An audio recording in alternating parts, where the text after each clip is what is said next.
ഒരു കല്യാണം നടക്കുമ്പോൾ അവിടെ സന്തോഷവും പാട്ടും നൃത്തമൊക്കെ ഉണ്ടാവാറുണ്ട്. എന്നാൽ ഒരേ സമയം ചിരിയുടെ മാലപ്പടക്കവും നെഞ്ചിരിപ്പ് കൂട്ടുന്ന സസ്പെൻസ് നിറഞ്ഞൊരു കല്യാണം നിങ്ങൾ ആരെങ്കിലും കണ്ടിട്ടുണ്ടോ? ഇല്ലെങ്കിൽ അങ്ങനെ ഒരു കല്യാണ കഥയാണിത്. അപ്പൊ നേരെ വൈകാതെ നമുക്ക് നേരെ ആ വീട്ടിലേക്ക് പോവാം. അവിടെയാണ് നമ്മുടെ കഥാനായകനും നായികയും കാത്തിരിക്കുന്നത്. അരവിന്ദ് ഇതാണ് നമ്മുടെ നായകൻ. ഒരു മൾട്ടിനാഷണൽ കമ്പനിയിലെ IT ജീവനക്കാരൻ. പാവത്താൻ, അതിലുപരി അനാവശ്യമായി ടെൻഷൻ അടിക്കുന്ന കൂട്ടത്തിൽപ്പെട്ടവൻ. സ്വന്തം കല്യാണം ഒരബദ്ധം കൂടാതെ വളരെ ഭംഗിയായി നടക്കണമെന്ന് പ്രാർത്ഥിച്ചുകൊണ്ടിരിക്കുന്ന വെറും നിരപരാധി. നായിക മാളവിക, അരവിന്ദന്റെ മുറപ്പെണ്ണും വധു. കാണാൻ അതീവ സുന്ദരി. വെറും ഒരു പാവം പെൺകുട്ടിയല്ല, നല്ല ബോൾഡും സ്മാർട്ടുമാണ്. പക്ഷെ അവളുടെ ഭൂതകാലത്തിലെ ഏതോ രഹസ്യം ഈ കല്യാണ ദിവസം അവളെ വേട്ടയാടാൻ കാത്തിരിപ്പുണ്ട്. അരവിന്ദന്റെ അച്ഛൻ ഭാസ്കരപിള്ള, കുടുംബനാഥൻ. നാട്ടുകാരുടെ മുമ്പിൽ വലിയ അന്തസ്സും പ്രതാപവും കാണിക്കാൻ നോക്കുമെങ്കിലും കടുത്ത പിശുക്കനാണ്. പിശുക്ക് ഇങ്ങേരാണോ കണ്ടുപിടിച്ചതെന്ന് തോന്നിപ്പോയാലും കുറ്റം പറയാൻ പറ്റൂല. കല്യാണത്തിന്റെ പന്തലുകാരൻ മുതൽ പാചകക്കാരനോട് വരെ ചില്ലിക്കാശിനു വേണ്ടി തർക്കിക്കുന്നതാണ് പുള്ളിയുടെ പ്രധാന വിനോദം. അളിയൻ സുഗുണൻ, ഭാസ്കരൻ പിള്ളയുടെ പെങ്ങളുടെ ഭർത്താവ്, സ്വയം പ്രഖ്യാപിത കല്യാണ കാര്യദർശി. അതായത് ആണിനെ കെട്ടിക്കൊണ്ടുവരുന്ന ടൈപ്പ്. താൻ വലിയൊരു ബുദ്ധിമാനാണെന്ന് സ്വയം വിചാരിക്കുമെങ്കിലും പുള്ളി തൊടുന്നെല്ലാം അബദ്ധമാകും. ഈ കല്യാണ വീട്ടിലെ സകല കോമഡികൾക്ക് പിന്നിലും സുഗുണനാണ്. വില്ലൻ റോണി. ആദ്യ പകുതിയിൽ എവിടെയും കാണില്ലെങ്കിലും രണ്ടാം പകുതിയിൽ കഥയുടെ ഗതി മാറ്റുന്ന വില്ലൻ. മാളവിയുടെ കോളേജ് കാലം മുതൽ അവളെ പിന്തുടരുന്ന ഭീഷണിപ്പെടുത്തുന്ന ഒരു നിഗൂഢ കഥാപാത്രം. കല്യാണമേളം. രചന വസീം അക്രം. അവതരണം ഷാഹുൽ മലയിൽ. എഡിറ്റിംഗ് ഷെരീജ് പൂനൂർ. നാളെ രാവിലെ 11-നാണ് അരവിന്ദിന്റെയും മാളവികയുടെയും കല്യാണം. അരവിന്ദന്റെ വീടായ ശ്രീശൈലത്തിൽ ജനങ്ങൾ തിങ്ങി നിറഞ്ഞിരിക്കുന്നു. ഒമ്മരത്ത് ഭാസ്കരൻ പിള്ള മൈക്കിലൂടെ വിളിച്ചു പറയുന്ന പോലെ ഒച്ചയിടുകയാണ്. ഡാ സുഗുണ, ആ പന്തിലേറെ രാഘവൻ എവിടെ? സ്റ്റേജിന്റെ ബാക്ക്ഗ്രൗണ്ടിൽ നീലത്തുണിക്ക് പകരം അവൻ കറുത്ത തുണിയാണോ അടിച്ചിരിക്കുന്നത്? കല്യാണാണോ അതോ ഇത് വല്ല മരണ വീടുവാണോ? സുഗുണൻ കയ്യിലൊരു വാഴക്കുളിയുമായി അങ്ങോട്ട് ഓടി വന്നു. മാമ, നിങ്ങൾ മിണ്ടാണ്ടിരിക്കുക. നീലത്തുണിക്ക് വെയിലടിച്ചപ്പോ കറുപ്പായി തോന്നാ. അല്ല, ഈ വാഴക്കുളം ഞാൻ എവിടെയാ തൂക്കേണ്ടത്? നിന്റെ തലയിൽ തൂക്ക്. ഭാസ്കർ പിള്ള ദേഷ്യപ്പെട്ടു. ആ പെണ്ണിന്റെ വീട്ടുകാർക്ക് കൊടുക്കാനുള്ള സ്വർണ്ണമാല വാങ്ങിച്ചിട്ട് മണിക്കൂറുകളായി. അതൊക്കെ എവിടെയാണോ വെച്ചിരിക്കുന്നത്? സുഗുണൻ നെറ്റിൽ കൈവച്ച് ആലോചിച്ച ശേഷം, അത് ഞാൻ ആരും കാണാത്ത സ്ഥലത്ത് ഒളിപ്പിച്ചു വെച്ചിരിക്കുന്നത്. പക്ഷെ ആ സ്ഥലം ഏതാണെന്ന് ഇപ്പൊ പിടികിട്ടുന്നില്ല. എന്ത്? ഭാസ്കർ പിള്ളയുടെ ഒച്ചയിട്ട് അടുക്കളയിൽ ചായയിട്ടുകൊണ്ടിരുന്ന സ്ത്രീകളെല്ലാം ഓടി വന്നു. മുറിയിൽ കല്യാണപ്പുടവ തയ്ച്ചു വന്ന് ഇട്ട് നോക്കിയായിരുന്ന അരവിന്ദ് ഈ ബഹളം കേട്ടാണ് പുറത്തേക്ക് വന്നത്. എന്താ വെച്ചാ എന്താണ് ബഹളം? ദാ നിന്റെ ഈ പരമസാധുവായ അളിയൻ നമ്മുടെ 20 പവന്റെ താലിമാല എവിടെയോ കൊണ്ടുപോയി കളഞ്ഞു. ഭാസ്കർ പിള്ള നെഞ്ചത്ത് കൈവച്ചു. കളഞ്ഞല്ലേ മാമ, സ്ഥലം മറന്നുപോയതാ. രണ്ടാ. സുഗുണം തിരുത്തി. അരവിന്ദന്റെ നെഞ്ചിരിപ്പ് കൂടി. കല്യാണത്തിന് ഏതാനും മണിക്കൂറുകൾ മാത്രം. മാളവികയുടെ ഫോൺ കോൾ അപ്പോഴാണ് അവന്റെ മൊബൈലിലേക്ക് വന്ന്. ഫോൺ എടുത്തു അപ്പുറത്ത് അവളെ ചിരിച്ചുകൊണ്ടുള്ള ശബ്ദം. അരവിന്ദേട്ടാ, നാളത്തെ ദിവസത്തിന് വേണ്ടി ഞാൻ ഒത്തിരി കാത്തിരിക്കുക. എല്ലാം നല്ല രീതിയിൽ നടക്കുമല്ലോ അല്ലേ? അരവിന്ദ് വിയർപ്പൊടിച്ചുകൊണ്ട് പറഞ്ഞു. എല്ലാം നന്നായി നടക്കും. ഇവിടെ അളിയൻ സുഗുണൻ കാര്യങ്ങളൊക്കെ ഭംഗിയായി നോക്കുന്നുണ്ട്. ഫോൺ വെച്ച ശേഷം അരവിന്ദ് സുഗുണനെ നോക്കി പല്ലിറുമി. അളിയ പൊന്നളിയ, മാല എവിടെയാണെന്ന് മര്യാദക്ക് ഓർത്തെടുത്തോ. ഇല്ലെങ്കിൽ നാളെ എന്റെ കല്യാണത്തിന് പകരം നിങ്ങളുടെ ചരമവാർഷികം നടത്തേണ്ടി വരും. കല്യാണ വീട്ടിൽ മാലത്തിരച്ചിൽ ഊർജിതമായപ്പോൾ അലമാരകൾ, മെത്തയുടെ അടി, അരിപ്പെട്ടി, അങ്ങനെ സുഗുണം പോയ വഴികളിലെല്ലാം ആളുകൾ തപ്പി നടന്നു. ഒടുവിൽ ഭാസ്കരൻ പിള്ള ദേഷ്യം കൊണ്ട് തന്റെ മുന്നിന്റെ പുകയിൽ കൈയിട്ടപ്പോൾ കയ്യിലെന്തോ തടഞ്ഞു. പുറത്തെടുത്ത് നോക്കിയപ്പോൾ ഇതായിരിക്കുന്നു തിളങ്ങുന്ന താലിമാല. സുഭാഷ്, ചാങ്കോ, ഞാൻ പെട്ടു. ഇതെങ്ങനെ എന്റെ പോക്കറ്റിൽ വന്നു? സുഗുണം പെട്ടെന്ന്. ആ ഇപ്പൊ ഓർമ്മ വന്നു. മാമന്റെ പോക്കറ്റിൽ നിന്ന് മോഷ്ടിക്കില്ലെന്ന് കരുതി ഞാൻ തന്നെയാ അതിലിട്ട്. കണ്ടെന്റെ ബുദ്ധി. എല്ലാവരും സുഗുണം ഇരുത്തി നോക്കി. ചിരിയും ചെറിയ വഴക്കുകളുമായി ആ രാത്രി കടന്നുപോയി. നാളത്തെ വലിയ ദിവസത്തിലേക്ക്, അതായത് ദി വെഡിങ് ഡേയിലേക്ക് എല്ലാവരും കണ്ണു തുറന്നു. പക്ഷേ വരാനിരിക്കുന്ന കൊടുങ്കാറ്റിനെ കുറിച്ച് അവരാരും അറിഞ്ഞിരുന്നില്ല. പിറ്റേന്ന് രാവിലെ ദി വെഡിങ് ഡേ പുലർന്നു. ഗുരുവായൂരിലേക്ക് പുറപ്പെടാൻ എല്ലാവരും റെഡിയായി. ഭാസ്കരൻ പിള്ള പട്ടുപഞ്ചസാര മുണ്ട കൊടുത്ത് അന്തസ്സായി നിൽക്കുന്നു. 3 ഇന്നോവ കാറുകൾ വീട്ടുപടിക്കൽ നിരന്നിടപ്പുണ്ട്. പതിവ് പോലെ സുഗുണനാണ് വണ്ടികളുടെ റൂട്ട് മാപ്പ് തയ്യാറാക്കിയത്. അരവിന്ദ, നീയും അച്ഛനും അമ്മയും ആദ്യത്തെ വണ്ടി കയറിക്കോ. പെണ്ണിന് കൊടുക്കാനുള്ള മുഹൂർത്തപ്പുടയും ബാക്കി ആഭരണങ്ങളും അടങ്ങിയ മെയിൻ VIP ബാഗ് ഞാൻ 3ാമത്തെ വണ്ടിയിൽ വെച്ചിട്ടുണ്ട്. സുഗുണനുണ്ടെങ്കിൽ എല്ലാം സിസ്റ്റമാറ്റിക് ആയിരിക്കും. സുഗുണൻ കോളർ ഉയർത്തി പറഞ്ഞു. എല്ലാവരും വണ്ടിയിൽ കയറി. വണ്ടികൾ ഗുരുവായൂരിലേക്ക് കുതിച്ചു. മണ്ഡപത്തിലെത്തിയപ്പോൾ സമയം 10:30. പെണ്ണിന്റെ വീട്ടുകാർ നേരത്തെ എത്തിയിരുന്നു. മാളവിക കേരള സാരി ഉടുത്ത് മുല്ലപ്പൂവൊക്കെ ചൂടി ഒരു മാലാഖയെ പോലെ വന്നിറങ്ങി. അരവിന്ദ് അവളെ നോക്കിയൊന്ന് പുഞ്ചിരിച്ചു. അവളുടെ മുഖത്ത് ചെറിയൊരു പരിഭ്രമമുള്ള പോലെ അവന് തോന്നിയെങ്കിലും കല്യാണത്തിന്റെ ടെൻഷൻ ആയിരിക്കുമെന്നാണ് അവൻ കരുതിയത്. മുഹൂർത്തത്തിന് ഇനി 20 മിനിറ്റ് മാത്രം. ഡാ സുഗുണ, പെണ്ണിന് കൊടുക്കാനുള്ള പുടവയും താലി എടുത്തേ, സമയായി. ഭാസ്കര പിള്ള പറഞ്ഞു. അത് കേട്ട സുഗുണ 3ാമത്തെ വണ്ടിയുടെ അടുത്തേക്ക് ഓടിപ്പോയി. പക്ഷെ അവിടെ 3ാമത്തെ വണ്ടിയില്ല. 2 വണ്ടികൾ മാത്രമേ മണ്ഡപത്തിൽ പാർക്കിംഗ് ഉള്ളൂ. മാമ, വലിയൊരു സാങ്കേതിക തകരാറ്. 3ാമത്തെ വണ്ടി കാണാനില്ല. അതിലായിരുന്നു നമ്മുടെ താലിയും പുടവയും. സുഗുണം വിയർത്തു വിളിച്ചുകൊണ്ടെന്ന് പറഞ്ഞു. എന്ത്? എവിടെ പോയി ആ വണ്ടി? നീ ഏത് ഡ്രൈവറാണ് ഏൽപ്പിച്ച്? ഭാസ്കരൻ പിള്ളയുടെ BP അപ്പർ കട്ടിൽ കയറി. സുഗുണൻ വേഗം ഫോണെടുത്ത് ആ ഡ്രൈവർ വിളിച്ചു. ഹലോ, താനിത് എവിടെയാണോ? ഇവിടെ മുഹൂർത്തം കഴിയാറായി. അപ്പുറത്ത് ഡ്രൈവർ തികച്ചും ശാന്തനായി പറഞ്ഞു.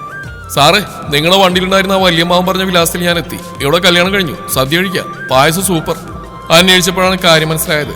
വണ്ടിയിലുണ്ടായിരുന്ന ഏതോ ഒരു ദൂരത്തെ അമ്മാവൻ വഴിതെറ്റിച്ച് ഡ്രൈവറെ തൃശ്ശൂരിൽ വേറെ ഏതോ ഓഡിറ്റോറിയത്തിൽ എത്തിച്ചു. അവിടുത്തെ കല്യാണ വീട്ടുകാർ വിചാരിച്ചു ഇവർ പെണ്ണിന്റെ കൂടെ വന്നവരാണെന്ന്. അവര് വിചാരിച്ചു ഇതാണ് അരവിന്ദന്റെ കല്യാണമെന്ന്. പുടവയും താലി അടങ്ങിയ ബാഗ് ആ ഓഡിറ്റോറിയത്തിലെ ഒരു മുറിയിൽ ഇരിപ്പുണ്ട്. എന്റെ ദൈവമേ, മുഹൂർത്തത്തിന് 10 മിനിറ്റ് മാത്രം, ഇനി അങ്ങോട്ട് പോയി വരാൻ പറ്റില്ലല്ലോ. അരവിന്ദ് തലയിൽ കൈവച്ചിരുന്നു. പെണ്ണിന്റെ വീട്ടുകാർ കാര്യം പറഞ്ഞ് ബഹളം വയ്ക്കാൻ തുടങ്ങി. ഈ സമയം മാളവിക അരവിന്ദിനെ അടുത്തേക്ക് വിളിച്ചു. അവൾ ഒട്ടും പരിഭ്രമിക്കാതെ തന്റെ ബാഗിൽ നിന്ന് ഒരു കവർ എടുത്തു കൊടുത്തു. അരവിന്ദേട്ടാ, ഇതിൽ എൻ്റെ അമ്മ എനിക്ക് തന്ന ഒരു ബാക്കപ്പ് താലിയുണ്ട്. സാരി അമ്മയുടെ കയ്യിൽ ഒരെണ്ണം വേറെയുണ്ട്. നമുക്ക് ഇതുകൊണ്ട് തൽക്കാലം കല്യാണം നടത്താം. അരവിന്ദന് മാളവികയോട് വലിയ ബഹുമാനം തോന്നി. സുഗുണന്റെ അബദ്ധത്തിൽ നിന്ന് മാളവികയുടെ ബുദ്ധി അവരെ രക്ഷിച്ചു. അമ്പലത്തിന്റെ വരാന്തയിൽ വെച്ച് മന്ത്രോച്ചാരണങ്ങളുടെ അകമ്പടിയോടെ അരവിന്ദ് മാളവിയുടെ കഴുത്തിൽ താലിയാർത്തി. എല്ലാവരും വലിയൊരു ആശ്വാസത്തോടെ ശ്വാസം വിട്ടു. സുഗുണൻ പതിയെ ഭാസ്കരൻ പിള്ളയുടെ അരികിൽ ചെന്ന് പറഞ്ഞു. കണ്ടോ മാമ, ടേസ്റ്റ് ഉണ്ടെങ്കിലേ കഥക്കൊരു സുഖമുള്ളൂ. കല്യാണം ഭംഗിയായി കഴിഞ്ഞില്ലേ? വൈകുന്നേരം 6 മണി. നാട്ടിലെ ഓഡിറ്റോറിയത്തിൽ വെഡിങ് റിസപ്ഷൻ നടക്കുകയാണ്. ഹാള് മുഴുവൻ ലൈറ്റുകളാൽ അലങ്കരിച്ചിരിക്കുന്നു. നല്ല സിനിമാ പാട്ടുകൾ പശ്ചാത്തലത്തിൽ കേൾക്കാം. ബന്ധുക്കളും സുഹൃത്തുക്കളും വന്ന് ദമ്പതികൾക്ക് ഗിഫ്റ്റുകൾ നൽകി ഫോട്ടോ എടുക്കുന്നുണ്ട്. ആദ്യ പകുതിയിലെ ടെൻഷനൊക്കെ മാറി അരവിന്ദ് ഇപ്പോൾ ഹാപ്പിയാണ്. സുഗുണൻ താഴെ നിന്ന് പപ്പടവും പായസവും കൂട്ടിയടിക്കുന്ന തിരക്കിലാണ്. അപ്പോഴാണ് ആ പ്രതീക്ഷിത സംഭവം നടന്നത്. സ്റ്റേജിലേക്ക് കറുത്ത ജാക്കറ്റും ജീൻസും ധരിച്ച കണ്ണുകളിൽ ഒരു പ്രത്യേക ഗൂഢതയുള്ള ഒരു ചെറുപ്പക്കാരൻ കയറി വന്നു. അവൻ നേരെ അരവിന്ദിന്റെയും മാളവിയുടെ അടുത്തേക്ക് നടന്നു. അവനെ കണ്ട നിമിഷം മാളവികയുടെ മുഖത്തെ ചിരി പെട്ടെന്ന് മാഞ്ഞു. അവളുടെ കൈകൾ വിറക്കാൻ തുടങ്ങി. മുഖം വിളറി വെളുത്തു. ഭയം അവളുടെ കണ്ണുകളിൽ നിഴലിക്കുന്ന അരവിന്ദ് കൃത്യമായി കണ്ടു. ആ ചെറുപ്പക്കാരൻ മാളവിക്ക് ഒരു ചെറിയ സമ്മാനപ്പൊതി നീട്ടി. എന്നിട്ട് അവൾക്ക് മാത്രം കേൾക്കാവുന്ന ശബ്ദത്തിൽ പറഞ്ഞു. വിവാഹാശംസകൾ മാളവിക. പക്ഷേ നിന്റെ ഈ സന്തോഷം അധികം നേരം നീണ്ടു നിൽക്കില്ല. താനാരാ? എന്തെവിടെ? അരവിന്ദ് അയാളോട് ചോദിച്ചു. അവൻ അരവിന്ദ് നോക്കി ക്രൂരമായും ചിരിച്ചു. ഞാൻ റോണി. നിന്റെ ഭാര്യയോട് ചോദിച്ചാൽ മതി ഞാൻ ആരണം. നിന്റെ ഈ ചിരി ഈ രാത്രിയോട് അവസാനിക്കും. അത്രയും പറഞ്ഞ് അരവിന്ദ് എന്തെങ്കിലും ചെയ്യുന്നതിന് മുമ്പ് തന്നെ അവൻ ജനക്കൂട്ടത്തിനിടയിലേക്ക് വേഗത്തിൽ നടന്നുപോയി. അരവിന്ദ് മാളവികയെ നോക്കി. അവളുടെ കണ്ണുകളിൽ നിന്ന് കണ്ണുനീർ ഒലിച്ചിറങ്ങുന്നുണ്ടായിരുന്നു. ആരാത് മാളു? തനിക്കവനെ എങ്ങനെ അറിയാം? അരവിന്ദ് ചോദിച്ചു. അരവിന്ദേട്ട, എനിക്കവിടെ നിൽക്കാൻ പറ്റുന്നില്ല, തല ഇറങ്ങുന്നു. മാളവിക സ്റ്റേജിലിരിക്കാൻ നോക്കി. റിസപ്ഷൻ ചടങ്ങുകൾ പകുതിക്ക് വെച്ച് അവസാനിപ്പിക്കേണ്ടി വന്നു. വധുവരന്മാർ കാറിലേക്ക് കയറുമ്പോൾ കല്യാണ വീട്ടിൽ ആ പഴയ ചിരിയും തമാശയും പാടെ അപ്രത്യക്ഷമായിരുന്നു. വല്ലാത്തൊരു നിശബ്ദത ആ അന്തരീക്ഷത്തെ വിഴുങ്ങി. മിസ്സിംഗ് ഡയറീസ് എന്ന പേരിന് അന്വർത്ഥമാക്കും വിധം ഒരു വലിയ രഹസ്യത്തിന്റെ കറുത്ത നാളുകൾ അവിടെ തുറക്കപ്പെടുകയായിരുന്നു. രാത്രി 12 മണി കഴിഞ്ഞു. ഒച്ചയും ബാവളും ഒഴിഞ്ഞ ശ്രീശൈലം വീട് വല്ലാത്തൊരു നിശബ്ദതയിലായിരുന്നു. വരാന്തയിലെ ചെറിയ ലൈറ്റ് മാത്രമാണ് കത്തുന്നത്. പകൽ മുഴുവൻ ഓടി നടന്ന് തളർന്ന ഭാസ്കരൻ പിള്ളയും അമ്മയും നല്ല ഉറക്കത്തിലാണ്. ഹാളിലെ സോഫയിൽ സുഗുണം വായും പൊളിച്ച് കിടന്നുറങ്ങുന്നുണ്ട്. പക്ഷെ അരവിന്ദന്റെ മുറിയിൽ മാത്രം ലൈറ്റ് കത്തുന്നുണ്ടായിരുന്നു. കട്ടിലിന്റെ ഒരറ്റത്ത് മാളവിക തലയിൽ കൈവച്ചിരുന്ന് കരയുകയാണ്. അരവിന്ദ് റിസപ്ഷനിൽ വെച്ച് ആ റോണി കൊടുത്ത ചെറിയ സമ്മാനപ്പൊതി കയ്യിലെടുത്തു. വല്ലാത്തൊരു നെഞ്ചിരിപ്പോടെ അവൻ ആ കവറ് പൊട്ടിച്ചു. അതിനുള്ളിൽ ഒരു പഴയ ചുവന്ന ചട്ടയുള്ള ചെറിയൊരു ഡയറി ഉണ്ടായിരുന്നു. അതിനൊപ്പം കുറച്ച് ഫോട്ടോകളും. അരവിന്ദ് ആ ഫോട്ടോകൾ എടുത്ത് നോക്കി. അതിൽ മാളവികയും ആ റോണിയും ഒരുമിച്ച് കോളേജ് ക്യാമ്പസിൽ നിൽക്കുന്ന ചിത്രങ്ങളായിരുന്നു. ചില ചിത്രങ്ങളിൽ അവർ വളരെ അടുത്ത് നിൽക്കുന്നു. എന്നാൽ സൂക്ഷിച്ചു നോക്കി അരവിന്ദിന് ഒരു കാര്യം മനസ്സിലായി.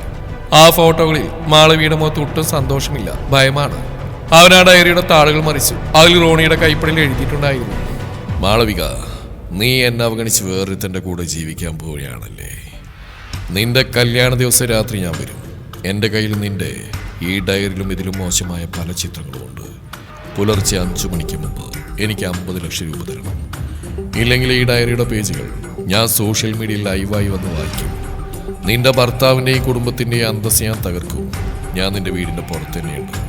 അരവിന്ദൻ ഞെട്ടലോടെ ജനൽക്കട്ടം പതുക്കെ മാറ്റി പുറത്തേക്ക് നോക്കി. വരാന്തയുടെ അറ്റത്ത് മുറ്റത്തെ മാവിൻ ചോട്ടിൽ ഇരുട്ടിൽ ഒരാൾ സിഗരറ്റ് വലിച്ച് നിൽക്കുന്നുണ്ട്. സിഗരറ്റിന്റെ ആ ചെറിയ ചുവന്ന വെളിച്ചത്തിൽ റോണിയുടെ ക്രൂരമായ മുഖം വ്യക്തമായി കാണാമായിരുന്നു.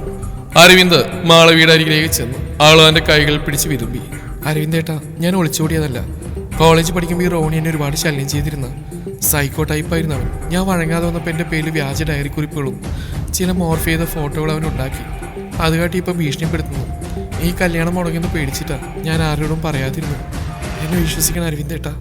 ആളുടെ കണ്ണുകളിലെ ഭയവും സത്യസന്ധയും കണ്ടപ്പോൾ അരവിന്ദിന്റെ ഉള്ളിലെ സംശയങ്ങൾ മാറി. തന്റെ ഭാര്യ തെറ്റും ചെയ്തിട്ടില്ലെന്ന് അവൻ ഉറപ്പായിരുന്നു. അവളെ സംരക്ഷിക്കേണ്ട ഇപ്പോൾ അവന്റെ കടമയാണ്. അവൻ പതുക്കെ വാതിൽ തുറന്ന ആളിലേക്ക് ഇറങ്ങി സോഫയിൽ കിടന്നുറങ്ങുന്ന സുഗുണനെ ചെന്ന് തട്ടി വിളിച്ചു. അളിയാ എഴുന്നേക്കളിയാ. സുഗുണൻ കണ്ണു തിരുമ്പി എഴുന്നേറ്റു. എന്താടാ അരവിന്ദ ഈ രാത്രിയിൽ വല്ല ഐസ്ക്രീം ബാക്കിയുണ്ടോ? അതല്ല, ഒരു വലിയ ജീവന്മാരുടെ പ്രശ്നമുണ്ട്, അളിയൊന്ന് കൂടെ വരണം. അരവിന്ദ് റോണിയുടെ ഭീഷണിയെക്കുറിച്ചും പുറത്താവ് നിൽക്കുന്നതിനെ കുറിച്ച് ചുരുക്കത്തിൽ പറഞ്ഞു. പകൽ മുഴുവൻ വെറും മണ്ടത്തരം മാത്രം കാണിച്ച സുഗണന്റെ മുഖം പെട്ടെന്ന് ഗൗരവമുള്ളതായി മാറി. പുള്ളി സോഫയിൽ നിന്ന് ചാടി എഴുന്നേറ്റു. എടാ അരവിന്ദ, ഈ സുഗുണൻ ചിലപ്പോൾ കോമാളിയായിരിക്കും, പക്ഷേ സ്വന്തം കുടുംബത്തിന് നേരെ ഒരുത്തം വിരൽ ചൂണ്ടിയാ നോക്കി നിൽക്കുന്നവനല്ല. നീ പേടിക്കണ്ട, നിന്റെ കൂടെ ഈ അളിയനുണ്ട്. സുഗുണൻ അടുക്കളയിൽ പോയി ഒരു വലിയ ഇഡ്ഡലി തട്ടിൽ ഉപയോഗിക്കുന്ന ഇരുമ്പ് കമ്പിയും അരവിന്ദ് ഒരു വടിയും എടുത്തു. അവർ രണ്ടുപേരും പതുക്കെ പിൻവാതിൽ വഴി പുറത്തേക്ക് ഇറങ്ങി. വീടിന്റെ പുറകിൽ ഇരുണ്ട റബ്ബർ തോട്ടത്തിലൂടെ അവർ നടന്നു. അവിടെ റോണി ഫോണിൽ നോക്കി നിൽക്കുകയായിരുന്നു. എന്താണ് അരവിന്ദ, പണം റെഡിയായോ? സമയം കഴിഞ്ഞുകൊണ്ടിരിക്കുന്നു. റോണി ഇരുട്ടിൽ നിന്ന് പരിഹാസത്തോടെ ചോദിച്ചു. ബാക്കി ഫോട്ടോസ് ഇതിന്റെ മെയിൻ ഫയൽസ് എവിടെ? അരവിന്ദ് കനത്ത ശബ്ദത്തിൽ ചോദിച്ചു. എല്ലാം എൻ്റെ കയ്യിൽ ഈ പെൻഡ്രൈവിലുണ്ട്. പണം തന്നാൽ തരാം, ഇല്ലെങ്കിൽ നാളെ രാവിലെ നിന്റെ ഭാര്യയുടെ മിസ്സിംഗ് ഡയറി നാട്ടുകാർ മുഴുവൻ കാണും. റോണി ഒരു പെൻഡ്രൈവ് ഉയർത്തി കാണിച്ചു. പെട്ടെന്ന് റോണി അരവിന്ദിനെ ആക്രമിക്കാനാഞ്ഞു. അവൻ കയ്യിലൊരു കത്തി കരുതിയിരുന്നു. എന്നാൽ ആ നിമിഷം ഇരുട്ടിൽ നിന്ന് സുഗുണൻ പാഞ്ഞു വന്ന് തന്റെ കയ്യിൽ ഇരുമ്പ് കമ്പി കൊണ്ട് റോണിയുടെ കയ്യിനൊരു ഒറ്റടി വെച്ചു കൊടുത്തു. കത്തിയും പെൻഡ്രൈവും നിലത്ത് വീണു. ആ പരട്ട നാറി, കല്യാണത്തിന് താലിമാലയും പുടവും മാറ്റിവെച്ചപ്പോ തന്നെ ഈ സുഗുണന്റെ മൂഡ് മാറിയതാ. ഇനി നിന്റെ കളി എന്റെ അടുത്ത് നടക്കില്ല. Sugunan with mass dialogue. Roni ദേഷ്യത്തോടെ സുഗുണനെ തള്ളി മാറ്റി അരവിന്ദന്റെ നേരെ തിരിഞ്ഞു. അവിടെ മൂന്നുപേരും തമ്മിൽ കടുത്തൊരു അടിപിടി നടന്നു. രാത്രിയുടെ നിശബ്ദതയിൽ ആ തോട്ടം ഒരു യുദ്ധക്കളമായി മാറി. അപ്പോഴാണ് അപ്രതീക്ഷിതമായി 3-4 വലിയ ടോർച്ച് വെളിച്ചങ്ങൾ അവരുടെ മുഖത്തേക്ക് അടിച്ചതും സൈറം മുഴക്കി ഒരു പോലീസ് ജീപ്പ് അങ്ങോട്ട് പാഞ്ഞു വന്നു. ആൻസം, ആരും ഇറങ്ങിപ്പോരുത്. അത് മറ്റാരുമായിരുന്നില്ല, ലോക്കൽ SI വസീം അക്രമായിരുന്നു. അദ്ദേഹത്തോടൊപ്പം തോക്കുമായി 4 പോലീസുകാർ വേറെയുണ്ടായിരുന്നു. സർ, ഇവന്മാരനെ തല്ലിക്കൊല്ലാൻ നോക്കുക. SI വാസി മുന്നോട്ട് വന്ന് റോണിയുടെ കയ്യിൽ വിലങ്ങ് വെച്ചു. എന്നിട്ട് അരവിന്ദ് തോളി തട്ടി പറഞ്ഞു. എടാ റോണി, നിന്നെ തെരഞ്ഞ് ഞങ്ങളങ്ങ് ബാംഗ്ലൂരിൽ നിന്ന് വരിക. ബ്ലാക്ക് മെയിലിങ്ങും പെൺകുട്ടികളെ ചതിക്കലും നിന്റെ പ്രധാന പണി. മാളവികയുടെ അച്ഛൻ 2 ദിവസം മുമ്പ് തന്നെ ബാംഗ്ലൂർ സിറ്റി പോലീസിൽ പരാതി വന്നിരുന്നു. നിന്നെ കൊടുക്കാൻ ഞങ്ങൾ ഫോൺ ലൊക്കേഷൻ ട്രാക്ക് ചെയ്ത് വലവിരിച്ച് നിൽക്കുകയായിരുന്നു. കല്യാണ ദിവസം ബഹളമുണ്ടാക്കണമെന്ന് കരുതിയാ ഞങ്ങൾ മാറിയെന്ന്. അപ്പൊ സദ്യ കഴിച്ചായിരുന്നു റോണിക്കുട്ടാ. ഇനിയൊരു ഉല്ലാസയാത്രക്ക് പോയാലോ? ചോദിച്ചുകൊണ്ട് വസീം അവനെ പിടിച്ച് തള്ളി ജീപ്പിലേക്ക്. എന്നവന് ശരിയാണെന്ന് ചേട്ടാ. വസീം അവന്റെ തോൾ തട്ടി പറഞ്ഞ അവിടെ നിന്നും പോയി. മാളവിയുടെ അച്ഛൻ മകളുടെ സുരക്ഷയോർത്താണ് കല്യാണം കഴിയുന്നവരെ ഈ വിവരം രഹസ്യമാക്കി വെച്ചതെന്ന് അരവിന്ദന് മനസ്സിലായി. ആൾ ഓടി വന്ന് അരവിന്ദനെ കെട്ടിപ്പിടിച്ച് കരഞ്ഞു. പിറ്റേ ദിവസം രാവിലെ സൂര്യ ഉദിച്ചു ഉയർന്നു. കല്യാണ വീട്ടിൽ വീണ്ടും സന്തോഷവും ചിരിയും തിരിച്ചെത്തി. സുഗുണൻ ഉമ്മർത്തിരുന്ന് ചായയും കുടിച്ച് പത്രം വായിക്കുകയാണ്. കണ്ടോ മാമ, ഞാൻ പറഞ്ഞില്ലേ ഈ സുഗുണനുള്ളപ്പോ ഒരു വില്ലനൂടെ കളിക്കാൻ പറ്റില്ലെന്ന്. ആ സൈക്കോയെ ഞാനൊരു ഒറ്റടിക്ക് വീഴ്ത്തില്ലേ. സുഗുണൻ വീണ്ടും പഴയ ഫോമിലായി. ഭാസ്കരപ്പിള്ള ചിരിച്ചുകൊണ്ട് സുഗുണനൊരു ലഡു എടുത്തു കൊടുത്തു. അതേടാ സുഗുണ, നീ ഉള്ളപ്പോ കോമഡി ഉണ്ടാവും, സസ്പെൻസും ഉണ്ടാവും. എന്തായാലും എന്റെ മക്കളുടെ ജീവിതം നീ രക്ഷിച്ചു. അത് കേട്ട് അരവിന്ദനും മാളുകയും പരസ്പരം നോക്കി പുഞ്ചിരിച്ചു. മിസ്സിംഗ് ഡയറിയിലെ കറുത്ത താളുകൾ എന്നേക്കുമായി അടഞ്ഞു കഴിഞ്ഞു. ഇനി അരവിന്ദനും മാളവികയും ജീവിക്കട്ടെ, സന്തോഷമായി.